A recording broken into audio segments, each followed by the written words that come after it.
Beliau menyatakan dia sebagai nabi. Abu Bakar beriman. Abu Bakar kenal Quran sejak wahyu pertama. Sejak wahyu pertama. Abu Bakar tahu. Abu Bakar kenal. Umar bantu. Umar setelah pada usia berapa ya? Beda nanti 10 tahun. Dengan umur Nabi itu bedanya 10 tahun. Lebih tua Nabi. Kalau Abu Bakar itu dengan Nabi itu tidak begitu jauh umurnya. Nah, setelah Nabi wafat, maka Abu Bakar memutuskan hukum berdasarkan Quran. Yang beliau tahu sejak wahyu pertama, urutan-urutan turun sampai dengan tuntas di Madinah. Ayat terakhir di Arafah, Abu Bakar tahu. Nah, keputusan Abu Bakar ini dilanjutkan oleh Umar. Jadi Umar itu bukan tilu.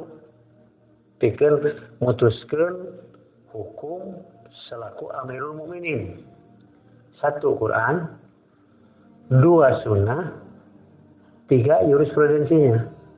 Yaitu apa yang diputuskan oleh Abu Bakar ini jadi landasan hukum bagi umat. Jadi yang 2 itu. Nanti zaman Utsman, zaman Ali juga terus ada bagaimana zaman Umar, bagaimana zaman Utsman, zaman Ali dan seterusnya. Jadi yang pokok itu adalah Quran dan Sunnahnya itu. Nah, Rasulullah SAW dalam hal pribadi, di sini diterangkan nanti masalah urusan marah, tentu soal pribadi. Marah itu 2.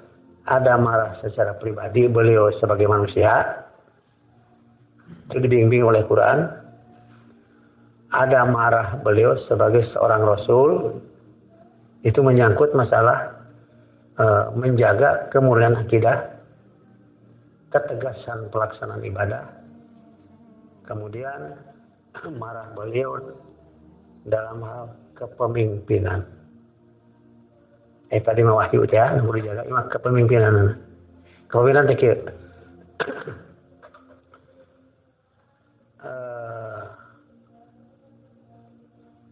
Aku melarang kamu untuk ziarah kubur. Dengan hadis ini ada yang menetapkan bahwa ini sebagai syariat haram. Padahal bukan begitu.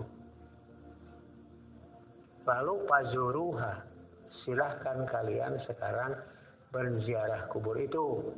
Karena ziarah kubur itu mengingatkan kamu pun akan mati seperti mereka. Kalau begini, ini bukan syariat. Tapi kebijakan beliau sebagai seorang pemimpin menjaga kemurnian akidah. Karena itu Ibnu Taimiyah mengatakan 70% kalau nggak salah, 70% kemusyrikan itu berkaitan dengan urusan kuburan. Aku melarang kamu menziarah kubur. Sahabat taat. Fazuruha, silahkan kalian menziarahi. Fa innaha tudzakirul mauta. Karena ziarah kubur itu mengingatkan kamu pun akan mati seperti mereka. Jadi urusannya apa ini? Yang tadi haram itu berubah jadi halal? Atau gimana? Nah, ini kepemimpinan. Salah satu taktik beliau sebagai seorang pemimpin menjaga kemurnian akidah. 2. Ini pernah saya menerangkan ini. Gimana ya? Nabi melarang bagi yang berkurban mengambil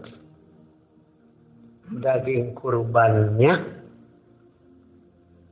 lalu setelah 3 hari daging kurban itu masih ada di rumahnya, dimakan atau tidak. Tapi pemilikannya ini jadi masalah. Kan tadi dia berkurban itu sudah berpas. Sekarang diambil lagi. Nah, yang diambil ini apa? Yang diambil ini apa? Tentu saja sesuatu yang sudah dilepas dari hak milik dia. Yang disebut daging kurban dia. Karena itu Nabi melarang. Lebih dari 3 hari masih ada di rumah. Artinya silahkan ambil, hanya hari keempat masih ada di rumah tidak boleh. Mau dijemur atau mau tidak boleh. Pemilikannya ini, pemilikan. Nah, tahun kemudian situasi dan kondisi lain. Kurban ini lebih banyak dari tahun yang lalu. Artinya ekonomi ini meningkat. Katakanlah kemiskinan ini meningkat, menurun jumlah kemiskinan ini. Buktinya apa? Yang berkurban lebih banyak, tentu saja yang membutuhkan jadi berkurang. Jadi bagaimana Nabi memanage ekonomi di Madinah yang hanya 1 tahun sudah meningkat begitu kuat? Sampai peraturan ini dirubah. Para sahabat tanya, Hakama fi amil madi Rasulullah, apakah seperti tahun yang lalu kami yang berkurban tidak boleh mengambil dan lebih dari 3 hari masih ada di rumah lagi gitu?